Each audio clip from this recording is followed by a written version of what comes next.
అందరికీ నమస్కారం. Welcome to our channel money animated videos.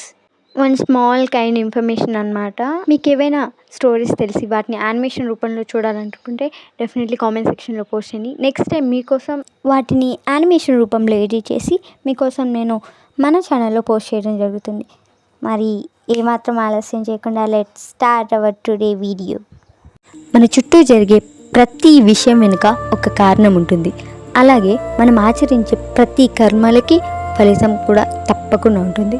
ఇప్పుడు మనం పాటించే ప్రతి ఆచారానికి, ప్రతి పద్ధతికి వెనుక ఒక మినీ చరిత్రనే ఉంది.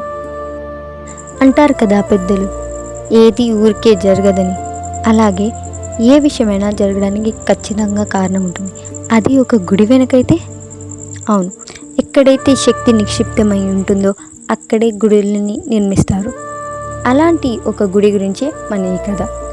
దానికి ఉండే విశిష్టతని గురించి ఇప్పుడు మనం తెలుసుకుందాం. పూర్వం కశ్యపుడు అనే ఒక మహర్షి ఉండేవారు. ఆయనకి 2 భార్యలు, ఒకరు వినత అండ్ కద్రువ. పెళ్ళి చాలా సంవత్సరాలైనా ఆయనకి పిల్లలు లేరు. ఒకనాడు మహర్షి తపస్సు చేసి తన తపశక్తితో తన 2 భార్యలకి 4 గుడ్లని 2 చొప్పున చెరిద్దరికి ఇచ్చారు. కద్రువ వాటిని తీసుకొని తన ఆశ్రమంలో జాగ్రత్తగా ఉంచుకుంది. అలాగే వినత కూడా ఆ గుడ్లను తీసుకొని ఒక ప్రదేశంలో భద్రంగా భద్రపరుచుకుంది. కద్రువ ఆ గుడ్లని కొన్ని సంవత్సరాలుగా జాగ్రత్తగా కాపాడుకుంటూ వస్తుంది. తనతో పాటు వినత కూడా తనకిచ్చిన ఆ గుడ్లని జాగ్రత్తగా కాపాడుకుంటూ వస్తుంది. కానీ కొన్ని సంవత్సరాలు అవుతున్న ఆ గుడ్ల నుంచి పిల్లలు బయటికి రాకపోవడంతో కద్రువకి ఓపిక నశించి ఆ గుడ్లని పగలగొట్టింది. 100 కొద్ది పాములు బయటికి వచ్చాయి. ఇటు వినత కూడా ఆ గుడ్లని పగలగొట్టగా సగం తయారైన మనిషి ఆ గుడ్ల నుంచి బయటికి వచ్చాడు. అతని పేరు అరుణ. తన తల్లి చేసిన తప్పుకి తనకి శాపాన్నిచ్చి దాసిగా మారమని శపించి సూర్యునికి రథసారథిగా వెళ్ళిపోయాడు. ఒకనాడు వినత మరియు కద్రువ అలా సరస్సు తీరానికి రాగా అక్కడ ఒక తెల్లని గుర్రాన్ని చూసి దాని తోక నల్లగా ఉందని పందెం పెట్టింది. అప్పుడు తన కొడుకుల్లో ఒకరైన సర్పాన్ని పంపించి ఆ తోకని నల్లగా చుట్టుకోమని చెప్పింది. అలా దాని తోక నల్లగా కనిపించింది కాబట్టి వినత ఆ పందెం ఓడిపోయింది. వినత కద్రువకి దాసిగా మారింది. తరువాత వినతకి గరుత్మంతుడు అనే కొడుకు జన్మించాడు. అతను కూడా పుట్టుకతోనే దాసిగా మారాడు. గరుత్మంతుడు కూడా ఆ పాములకి దాసిత్వం వహించేవాడు. ఏం చెప్తే అది గరుత్మంతుడు పాటించేవాడు. ఒకనాడు గరుత్మంతుడు వినతను ప్రశ్నించగా వినత విముక్తి అనేది తన కొడుకైన గరుత్మంతుడి చేతిలోనే ఉందని వినత బదులుగా సమాధానం ఇచ్చింది.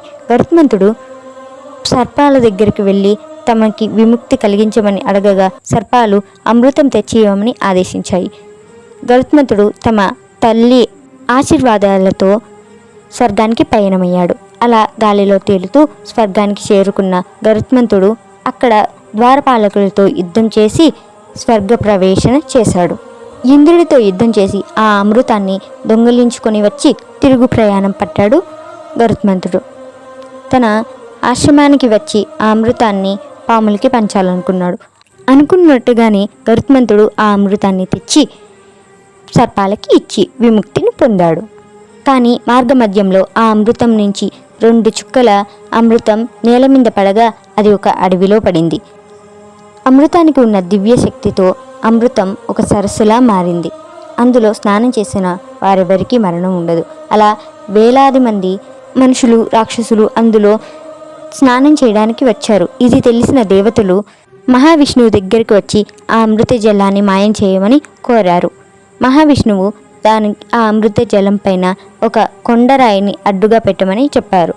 గరుత్మంతుడు ఆదేశం ప్రకారమే ఒక కొండని తీసుకొని వచ్చి ఆ అమృత జలం పైన ఉంచాడు. కానీ అమృతానికి ఉన్న దివ్యశక్తితో ఆ కొండ దానిపై తేలడం మొదలుపెట్టింది. త్రిమూర్తులైన బ్రహ్మ, విష్ణువు, మహేశ్వరుడు దాని పాదం మోపగా ఆ కొండ గిరి పుష్పంలా మారడం వలన దానికి పుష్పగిరి అనే పేరు వచ్చింది. ఈ గుడి 7వ శతాబ్దానికి చెందింది. దీనిని దక్షిణ కాశీ అని కూడా అంటారు. ఇక్కడ వైద్యనాథేశ్వర స్వామి మరియు చెన్నకేశవ స్వామి వారు పూజలు అందుకుంటున్నారు. వైద్యనాథేశ్వరుని శివుడికి ప్రతీకగా అనుకుంటే మహావిష్ణువేమో చెన్నకేశవ స్వామి వారిగా కొలువై తీరి ఉన్నారు. ఇది రాయలసీమలోని కడప ప్రాంతానికి 23 కిలోమీటర్ల దూరంలో పుష్పగిరి అనే ప్రాంతంలో ఉంది. ఇది పెన్నా నది ఒడ్డున అద్భుతమైన శిల్ప కళా నైపుణ్యంతో ఇక్కడ పుష్పగిరిగా ప్రసిద్ధి చెందింది. దీనికి ఉన్న మరొక విశిష్టత ఏంటంటే శివుడు మరియు మహావిష్ణువు ఒకే చోట పూజలు అందుకుంటున్న గొప్ప క్షేత్రం ఇది. వైద్యనాథేశ్వర స్వామిగా చెన్నకేశవులుగా కొలువై ఉన్నారు. మీరు కూడా ఏదైనా పురాతనమైన గుడికి విజిట్ చేయాలంటే ఖచ్చితంగా Pushpagiri is the best. Because of దానికి ఉండే ఆ స్కల్ప్చర్, ఆ శిల్పకళ ఖచ్చితంగా మనల్ని మెస్మరైజ్ చేస్తుంది. సో మీరు ఎప్పుడైనా కడపని విజిట్ చేస్తే ఖచ్చితంగా పుష్పగిరికి వెళ్ళండి. ప్రామిస్ దట్ మీరు ఖచ్చితంగా ఆశ్చర్యపోతారు. ఇలాంటి ప్రాంతాల యొక్క విశిష్టతని యానిమేషన్ రూపంలో చూడాలంటే ఖచ్చితంగా మన ఛానల్ని ఫాలో చేయండి. అలాగే మరిన్ని స్టోరీస్ కోసం మన ఛానల్ని సబ్స్క్రైబ్ చేయండి. ఎందుకంటే మీరు సబ్స్క్రైబ్ చేస్తేనే ఛానల్ అనేది ఎక్కువ మందికి రీచ్ అవుతుంది. నాకు కూడా మరిన్ని వీడియోస్ చేయడానికి ఇంట్రెస్ట్ ఉంటుంది.